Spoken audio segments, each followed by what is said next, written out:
Hi all, welcome back to Fazna's kitchen. எல்லாரும் எப்படி இருக்கீங்க?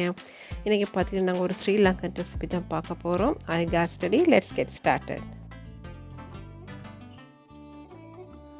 முதல்ல ஒரு பேனில் தேவையான அளவுக்கு ஆயில் விட்டுட்டு அதில் ஒரு டீஸ்பூன் மாதிரி கடுகு போட்டு அது நல்லா வெடிச்சதுக்கு பிறகு நாங்கள் அதில் பச்சை மிளகா க்ரீன் சில்லி சேர்த்துடலாம். இது பார்த்திங்கன்னா 2 கட் பண்ணிவிட்டு 2-3 சேர்த்துடுங்க. அதோட கறி லீவ்ஸ் அப்புறம் வெங்காயம் ஸ்லைஸ் பண்ணது இது எல்லாத்தையும் போட்டு நல்லா வதக்கி எடுத்துருங்க.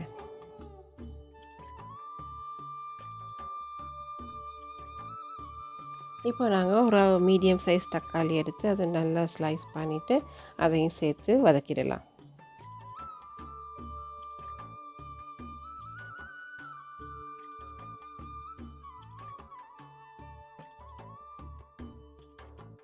இப்போ நல்லா எல்லாம் வதங்கிடுச்சு. இப்போ நாங்கள் இதில் இறால் சேர்க்குறோம். இந்த இறால் பார்த்திங்கன்னா ஒரு 100 கிராம்ஸ் மாதிரி எடுத்துருக்கிறேன். நல்லா க்ளீன் பண்ணிவிட்டு சேர்த்துடுங்க. நான் இதுக்கு ஏன் இறால் சேர்த்துருக்கேன் அப்படின்ட்டு சொன்னால், ஜஃப்னாவில் பார்த்திங்கன்னா இந்த மாதிரி வாழைப்பூவில் வரையோ சுண்டல் பண்ணுற நேரம் இது மாதிரி இறால் சேர்த்து தான் பண்ணுவாங்க. நல்ல டேஸ்ட்டாக இருக்கும். நீங்களும் ட்ரை பண்ணி பாருங்கள். இப்போ இதில் நான் தேவையான அளவு உப்பு சேர்த்துருக்கிறேன். அதோட 1 teaspoon chilli powder, 1 teaspoon turmeric powder, மிளகாய்த்தூள், மஞ்சள் தூள் அதையும் சேர்த்து நல்ல எண்ணெயில் வதக்கி விட்டுருங்க.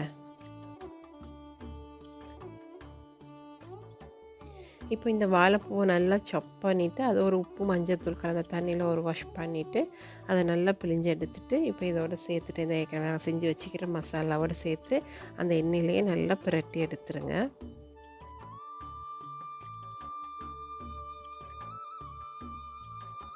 இதை நீங்கள் ஒரு லிட்டால் மூடிட்டு சிம்மில் ஒரு 5 to 10 மினிட்ஸ் வச்சுருங்க. அதுக்கு பிறகு திறந்து பார்த்தீங்கன்னா இந்த மாதிரி எல்லாமே நல்ல மசாலாவோடு சேர்ந்து வாழைப்பூ எல்லாமே நல்லா வதங்கி நல்லா மசிஞ்சிருக்கும். இந்த ஸ்டேஜில் ஒரு மிக்சிங் ஒன்று கொடுத்துட்டு இதுக்கு நாங்கள் என்ன இன்க்ரீடியன்ட்ஸ் சேர்க்கலான்னு பார்க்கலாம். இப்போது இதில் பார்த்தீங்கன்னா 2 டீஸ்பூன் ரோஸ்ட் பண்ணி பவுடர் பண்ண பெருஞ்சீரகத்தூள் சேர்த்துருக்கிறேன். இது பார்த்திங்கன்னா இறால் நாங்கள் சேர்த்து சமைக்கிற எந்த ஒரு ரெசிபீஸுக்கும் கட்டாயம் சேருங்க, நல்ல வாசம் கொடுக்கும். இப்போ இதில் நான் துருவின தேங்காய் பூ 3 டேபிள் ஸ்பூன் சேர்க்குறேன். அதையும் சேர்த்து நல்லா வதக்கி விட்டுருங்க.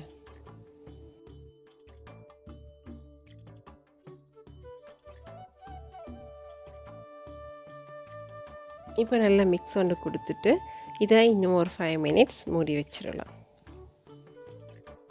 இப்போ நாங்கள் தொடர்ந்து பார்க்கலாம். வாவ், அவ்வளோ வாசமான அவ்வளோ டேஸ்டான வாழைப்பூ வர ரெடி ஆயிடுச்சு.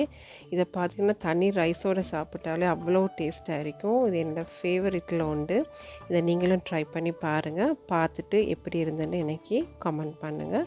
இதே மாதிரி இன்னும் ஒரு இன்ட்ரெஸ்டிங்கான ரெசிபியோடு உங்களை மீட் பண்ணுறேன். Until then, this is Fazna.